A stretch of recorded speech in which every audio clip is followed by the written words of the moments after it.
This is Distant Replay, the podcast that goes back in time to relive all the greatest events that we witnessed in sports. From upsets, to championships, to cultural moments, we discuss it all. Coming up on today's episode. Converse had big players and told me we cannot envision you being put ahead of them. Okay, all right. Did you have a shoe company that you wanted to go with? I was Adidas.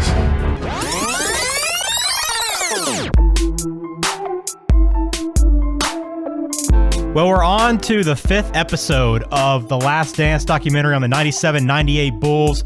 And I think this one personally was my favorite episode that we've seen so far because there's so much substance in this episode alone. From Kobe to the 92 Dream Team to Jordan's shoe deal. There's a lot happening, plus even more than that. But those are like some of the high points that I took away. But there's so much to get into, and we're going to do that today on this episode of the Distant Replay Podcast. You can follow us on Twitter, Distant Podcast, YouTube. We're there as well. And also check out our website, distantreplaypodcast.com. So, Mike, before we get into this one, do you agree? I mean, where did this episode rank for you? Was it as high as I have it? Yeah, this was the best episode so far. You could almost make 3 or 4 separate documentaries from the topics discussed in this episode. It was from the start till the end. There was no low point in this episode. Yeah, so let's kick it off right from the beginning. We see Kobe Bryant, and this is one that we kind of knew was coming because we'd seen the previews and seen some of the images of Kobe having an interview, and it was pretty incredible. Now after what we know and his tragic passing, but the fact that they were able to have him sit down specifically for this documentary and get his thoughts on Jordan, I thought was pretty awesome to see because we don't get a ton of Kobe and MJ, but they take us to the middle of the 98 season when, the All-Star game when Kobe and MJ went head-to-head. Kobe was just 19 years old. And there were some pretty cool takeaways, but I thought what was pretty awesome was to see all those guys in the East locker room talking about Kobe and kind of already knew who he was and what his game was all about. Yeah, I believe this was Bryant's second year in the league, if I'm not mistaken. And it was incredible to me how much Jordan had him pegged from that early of an age, as far as him willing to take on the whole team one-on-one and not backing down from anyone. Right. It's like Jordan was a little bit ahead of the curve with that and sort of saw something in Kobe that would play to fruition throughout Kobe's career, that he really never backed down from anyone. And that's why people, I think, compared Kobe a lot to Jordan in some respects. And you're right, how the whole East locker room, which was full of some really good players when you looked around, and the focus is on Kobe. And Jordan even making some wisecracks about him. And I just thought, it comes full circle with, Bryant saying that, that was the game where, they were talking in the middle of the game. And Jordan basically told him, hey, look, if you ever need anything, just give me a call. And that's kind of where you see the seeds of their relationship sort of start. And it was awesome. The footage of that All-Star game was so cool. Yeah, the other part of that footage, too, that I thought was pretty awesome was when Magic came to the locker room. And they gave him grief for being a West guy. He's coming in there, but these two guys pay their respects. And Bird's the coach of this team, which is also pretty awesome. Now that you kind of see the backstory with the Celtics and the Bulls, to see this kind of being his last All-Star game with the Bulls, and to have Bird as his coach, but to have those three guys as they kind of talk back and forth. Wouldn't you love to go at Magic again today and just kind of hear that dynamic once again was pretty awesome. Yeah, you have 3 legends of the game, probably. I mean, since I've been watching the NBA, right, probably maybe the 3 best players that I've ever seen play. Obviously, throw LeBron in there, but just cool to see them talking like normal people. Yeah. Sometimes you don't think these guys are normal people, but even just Larry Bird with his little remark to the team, like, "Hey, we're here. We might as well win." Yeah. With his hands in his pockets. Just even little stuff like that. This footage is great that they had the presence of mind to keep all these years. Yeah, and just the competition between those guys. Those guys were always competing, those old school NBA players, especially that era. But, you saw also Kobe's respect for MJ and what he meant for the game and for Kobe himself when he said, all these 5 championships. Without it, Michael, none of this would have been possible anyway. So very cool beginning to the show. Let's get into the shoe story. Another big story in this one because we know the legend of Michael and the Jordan brand. I mean, it's become its own kind of entity within Nike. But we have, this thing's taken over football teams now. It's gone well beyond basketball. It's a cultural thing. But we grew up, Mike. We grew up with the shoes, the Jordans. I know I'm sure you probably at one point waited in line or went to a store and had to fight for a pair of Jordans, whichever ones they were. So we know about that. But it was crazy to hear that he grew up loving Adidas. And then Converse was the shoe that was the the official shoe of the NBA. And both of these guys struck out. And then Nike, who was just a smaller kind of brand and MJ had no respect for at the time, decided, hey, look, we want to pitch you an idea. Just hear us out. And it took everything that his people could do just to get Michael to sit down with him. Yeah, his mom literally needed to tell him to go. Like your mom tells you to go to school. His mom was like, hey, get on a plane to Oregon and see what they have to say. And it's hard to think of Jordan not with Nike. You know what I mean? Mm-hmm. Which is crazy. It's hard to think of him with another shoe company. But to think that if Converse or Adidas would have been a little bit more assertive in pursuing him, he probably would have went with either one of those companies. And it's just hard to imagine what Jordan's blossomed into as a Nike athlete, then obviously his own spin-off brand with the Jordan brand. And you're right. I mean, I remember having those Jordans with the patent leather. Mm-hmm. You remember those? Yeah. Yeah, I don't know what number they were. I wasn't like that into the shoes to know the different numbers, but I remember those shoes. I remember having those in like middle school, I believe. And, you know, it's I don't know. Have you ever seen the documentary with Sonny Vaccaro, who used to be like with Adidas? Yeah, I've heard about it, but I have not seen it. Yeah, he told a similar story to where like basically Adidas wasn't willing to really pony up and they weren't really ready for Jordan at that time. And to think looking back that Jordan got, I think his first deal was $250,000, mm-hmm. and that was considered to be astronomical. Yeah, when you compare it to what these guys are getting these days. He completely changed the shoe game. And David Falk went into it how the only people who were getting shoe deals and deals of the like back then were the individual athlete. And Jordan sort of was the first one of these team athletes to get the big shoe deal and the endorsements and so on. Yeah, and so Converse says basically we have too many stars right now. We can't afford to bring you in and outpay Bird and Magic and Bernard King and everybody was on that commercial. That was Converse. And then Adidas says, look, we're not in a position right now to do your own shoe, essentially. And Nike said, look, we'll pay you $250,000. I think the average, as you made a mention, was $100,000 at the time. And so they come in and Nike's like, look, if we can just make $3 million is our goal. Let's try to earn $3 million in sales off these shoes in these 4 years. And they sold $126 million in shoes.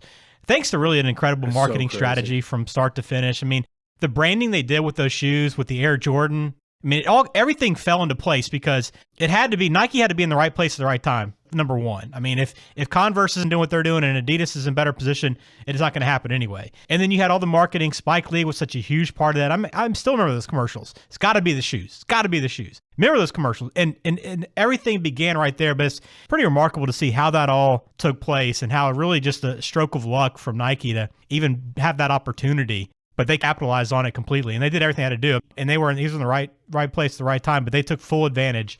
And it's a brand now that lives on and will live on for eternity, I think. I mean, I think it will. You see what it already does. I mean, even this long after he got that shoe deal, it's still the number one brand, among young athletes. Yeah, and credit to Nike, like you said, for being prepared.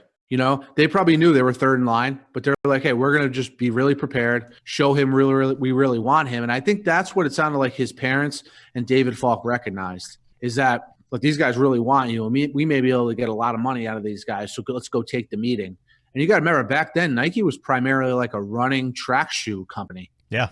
We're not into the time yet where they have all this apparel, and where they have all these different business lines. Jordan was really the one who got Nike established, and that's why their relationship still remains to this day. Yeah, I just wonder how much money that costs Adidas and Converse over the 30 years. Can you even add it up? I don't even know. I don't know where you'd start. Me neither.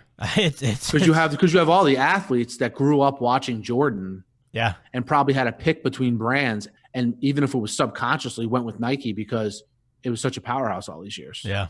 Yeah, it's remarkable, and we talk about Reebok in this episode too, but Reebok they're an afterthought too at this time, and they were pretty big when this all happened. I mean, there's a number.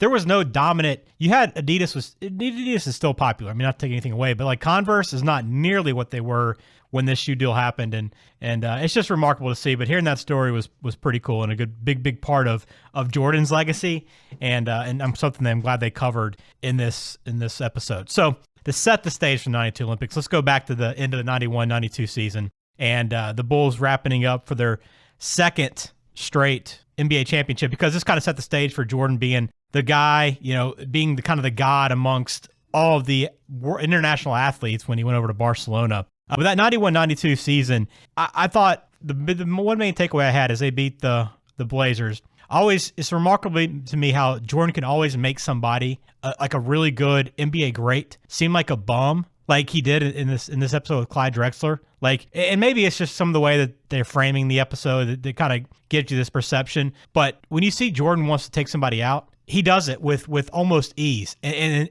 as Magic says in this episode, he doesn't want to just beat you. He wants to just crush you. This is the thing. So I went back and looked at these finals. So the storyline they played up in the documentary, like you mentioned, was, hey, people think Drexler's as good as me. I'm going to show them. So Drexler averaged 25 points a game in this series. He didn't have a bad series. Yeah. It's just Jordan averaged 35, you know? So even just like you said, he just raised his play to another level that no one at this time in the NBA had. And I think you can make the argument after he wins this title, I think this is apex.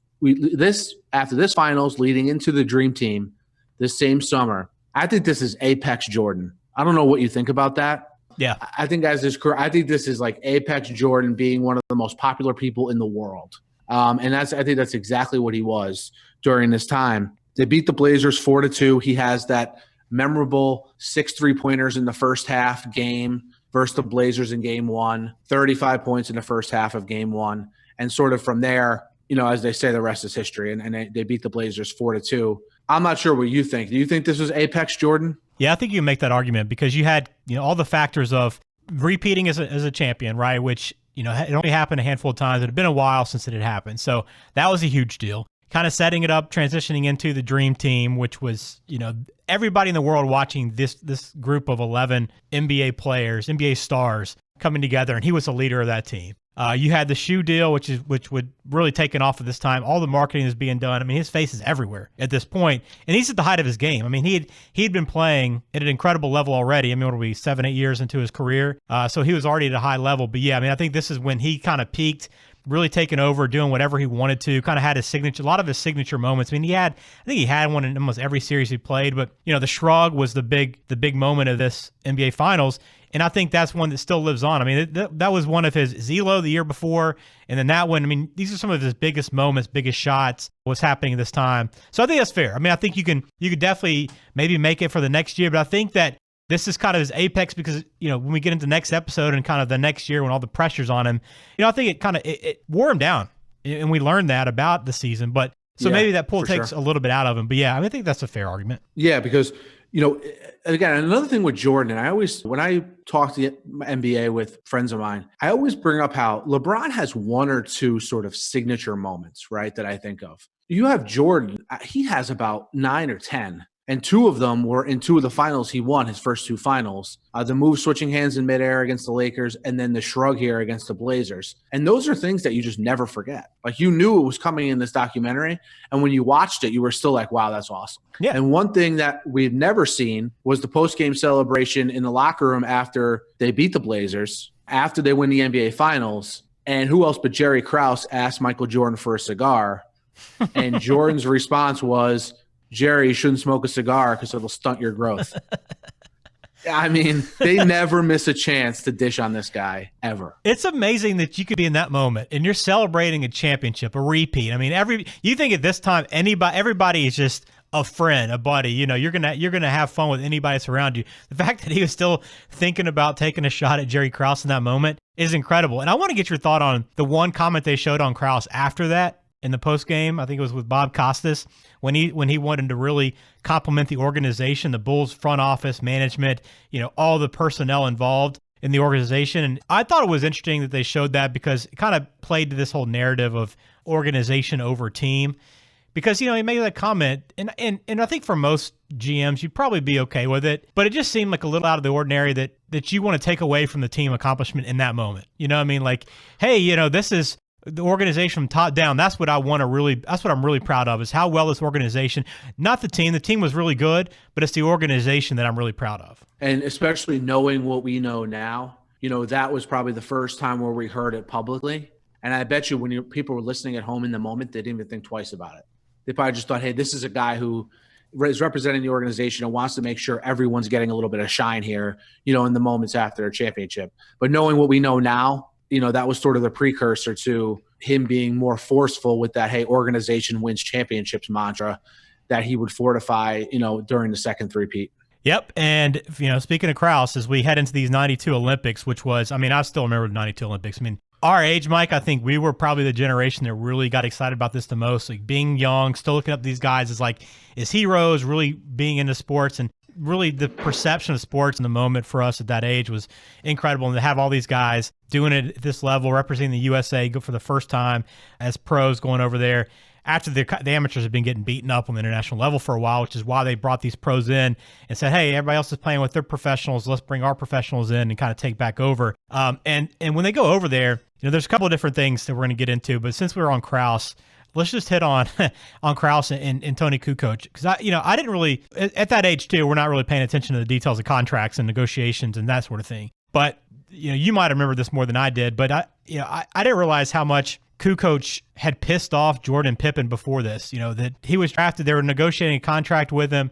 Jerry Krause was trying to get him over to the U.S. to play. He wanted to stay and play because he's making pretty good money over there, and a lot was going on in his country, Yugoslavia, with that whole civil war essentially going on over there. And Pippen, meanwhile, was waiting to sign a contract. So these two guys were just hell-bent on embarrassing Kukoc, a guy that probably had no clue this was coming. And again, I think he was collateral damage of the relationship between Pippen and Jordan and Jerry Krause. I think it was a thing where, hey, look, Jerry Krause thinks this guy is really good and wants him to come over and join us. Let's see if he can hang with us. And it seemed like it was something the whole team was in on, that, hey, look, we're going to focus our entire defense on this kid and see if he could stand up to it. And look, I think Jordan hit on it, that Kukoc ended up being a really good teammate of his, but that he was just caught up in the crossfire of everything that was going on behind the scenes in that organization. And it's just pretty wild. And Kukoc didn't even understand it in the moment, how much those guys just zeroed in on him. And then that caused the whole team to zero in on him.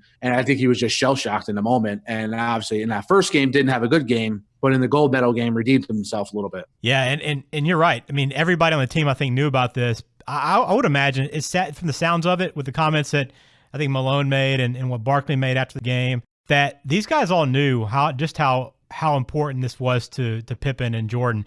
And there probably wasn't a whole lot to talk about with the other opponents anyway. I think you add that into where there's not a lot of scouting of the teams they were playing. Croatia was the best team, and they were 30 points worse than the U.S. on both occasions. So there wasn't a whole lot of planning and preparation going into this. The whole conversation was about these guys playing against each other. And we got to see that in this episode too. They asked Jordan, what was the thing you will remember most about this experience? It wasn't beating up on Kukoc, or it wasn't winning a gold medal. It was the practices and the camaraderie they all had. And to see that practice, and we've heard about this practice before, maybe the greatest practice ever. People talk about it. Then we saw a little bit more footage on this episode than we've seen before. I think we've seen some clips in the past, but not as much of what we saw in this episode. But I love the fact that, again, you got Magic and Michael going at it. Okay. But the fact that Magic just could not get over the fact that Jordan gets all the calls, and that's the comment he continues to make over and over, even to the point where he's pissed that he's getting calls in practice and throws a ball into the stands. How incredible is it that you got this group of guys, and they're so competitive that Magic's so pissed off he's throwing a ball 50 rows up into this practice gym. Yeah, that was great. Whoever had the presence of mind to keep that footage, because again, this is just a practice, what a great job by them. And I love the gym they were in. It didn't look like there was any lines on the court. No, it didn't. It was pretty wild. But when you put that aside, like you said, just maybe we don't get to see the behind the scenes of these guys this day and age, but these competitive moments between these guys in a throwaway scrimmage after all these guys just played a very competitive NBA season, it's incredible. What's even more impressive is the ability for these guys, once they leave the court, they're friends and they're playing cards and they're BSing with each other. You know what I mean? Mm-hmm. They have a level of respect for each other that, hey, look, I'm going to respect the game. I'm going to respect my opponent and go after them when we're on the court. But then after the game and after the practice, unless you're Isaiah Thomas, we can BS a little bit and play cards. Yeah, about to get to Isaiah in just a second, but I just want to kind of add on to your theory or your idea of this being Apex Jordan. I think this Olympics kind of plays into that as well, because this is kind of the point, and they talk about in the documentary that the NBA knew that Jordan was the guy. This is the kind of the time where everybody kind of realized, MJ is the best player in the world. As good as we are and as dominant as we think we are as individuals, nobody's going to match Jordan. And, it kind of plays into your whole idea. But to Isaiah, so we kind of get a little bit of clarity in this. The big talk and what we've heard for years and years and years is that MJ essentially kept Isaiah off the team. Didn't like him. We know, and it's well documented in the series, how much MJ hates Isaiah, which is also a funny running storyline in this because he points that out as often as he can. But he even clarifies, though, and I don't know how much truth you can play on either side. Wilbon kind of backs up Jordan in this, but they say that it's essentially it was a team decision because Isaiah it upset so many guys with the way that him and his Detroit Bad Boys team had played that nobody wanted to really get in there and play with him night in, night out. And Jordan said it would have hurt the team, would have hurt the camaraderie of the team. I don't think they ever would have lost a game, and it wouldn't have really impacted the final score, but I don't think they would have had the fun they had and really had that competition with him there. Yeah, I agree with what Wilbon said, that I don't think it ever got to the point where it was like, hey, Michael, do you want to play with this guy or not? Because I think that at that point now, you got to remember, in the last 5, 6, 7 years preceding this game, Isaiah had serious personal issues that spilled over onto the court with Bird, Magic, and Jordan, who were all three the faces of this dream team. So I don't think it ever got to that point with Isaiah. I mean, Jordan did say, and it is true, that during this time, Isaiah was the second best point guard in the world. And to not have him on the team, was it right? Look, I don't see what the team chemistry matters when you're going to win every game by 30. I think that's kind of the cop-out they use now. They just didn't like the guy, and they didn't want him on the team. And I think it's really as simple as that, and I don't think anyone needs to look into it any further. And I don't think Jordan was the only one who didn't like him. Yeah, I think Jordan probably was the face of the team at that time, so he gets a lot of the credit for that or the discredit for that. But, again, I think he probably was a bit of a ringleader for it. Jordan had a way to kind of get what he wanted out of his teammates, and I think that was probably even the case when you had the greatest players alongside of you. But I do think there's some truth that everybody kind of had that feeling towards Isaiah. Like, if he's not on the team, fine. Like, if he is, great. If he's not going to bother me one bit. I think that's probably the approach they had, where Jordan was probably like, yeah, let's go ahead and keep him out of it. And it was funny watching the interviews afterwards where he made a point, like, no Isaiah stuff. Of course, Marv Albert got to ask him that question. We didn't get to see what the answer was to that, but you can see how big of a deal it was at the time for Jordan. So anything else from the 92 Olympics? It was fun to look back at that. And that was probably, that's still the team that I hold probably the highest regard of any team in any sport that I've ever witnessed. The dream team is still, they're still the bar. Yeah, the games stunk, right? The games were very anticlimactic, weren't that great. But the collection of players that you had, those guys minus Christian Laettner, I believe all those guys are top 50 players in NBA history. So when you look at it like that, when you're never going to see a collection of guys like that on the court at one time ever. One thing, though, I don't know why Jerry Krause fascinates me so much, but the focus with Kukoc, right, getting back to him for one quick second, isn't on the fact that, hey, look, our GM drafted the best young player in Europe with a pick in the second round, and we're going to stash him for when we need him later in the decade. The focus isn't there. The focus is our GM likes a player from Europe and talks about him sometimes, so we're going to shove it up his you-know-what and harass this kid in this game right now. But didn't you feel like that they made it seem like Krause was really talking about how Kukoc was going to be the future of the organization in terms of, like, you mentioned, we're Jordan Apex right now. 2 championships, best team in the world, and you're talking about, at least the way they perceived it on the show, that's all Krause is talking about is, hey, this is our future. Not Pippen and Jordan. I'm more worried about Kukoc and what he's going to bring to this franchise. Yeah, and that's what I mean. Like, I'm not saying it's on Jordan and Pippen. Like, Krause could have sort of, spun this to them. We're like, hey, look, we got this young kid that's going to come over in a couple years. He's really going to help. He's going to be, a great role player to you two. Can't wait to get him over here. You know what I mean? But no matter with the way Krause was putting it was like, hey, look, he's going to come over here and take someone's job. Which, again, this whole relationship between Krause and Jordan and Pippen, it's so fascinating to me. Yeah, it is. The other part, I guess, the Olympics was Jordan in the Reebok logo, covering that up with the American flag, which I thought was genius, the fact that he thought to drape that over. Who's going to say anything to him about covering up the Reebok logo when it's draped with the American flag? Such a great way to spin it. But how about your boy Harvey Schiller getting a little shout out in this when Jordan called him a dick? I thought that was funny, and I didn't realize who Harvey Schiller was, but do you know his background? I don't, actually. Well, he's really, in terms of sports, a guy that I don't know how we've never heard of him. He was an SEC commissioner for a while. He was the first president of Turner Sports. Steinbrenner, 99, selected him to become the CEO of Yankee Nets, that conglomerate that owned the Yankees, the Nets, the Devils. So he helped create the Yes Network. I mean, this guy's been front and center of some major sports organizations.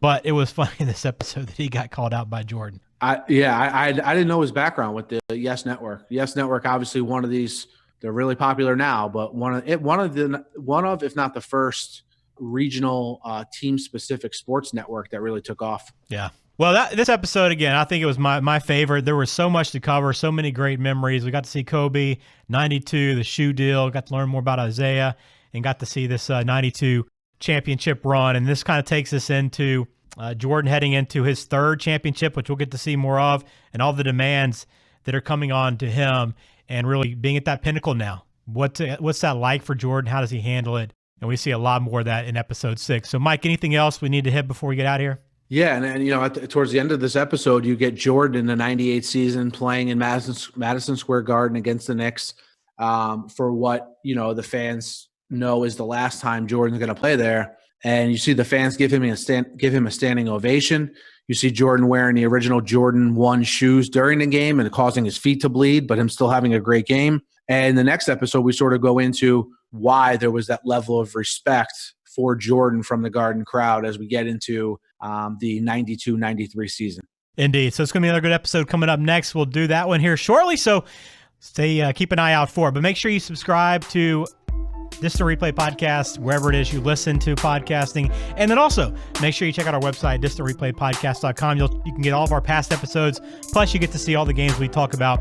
Watch them in their entirety right there on the website as well. Plus, we're on YouTube. So for Mike Noto, I'm Ben George. Thanks for listening. The Last Dance continues to roll along. I cannot wait for the second half of this series. It's going to be a lot of fun.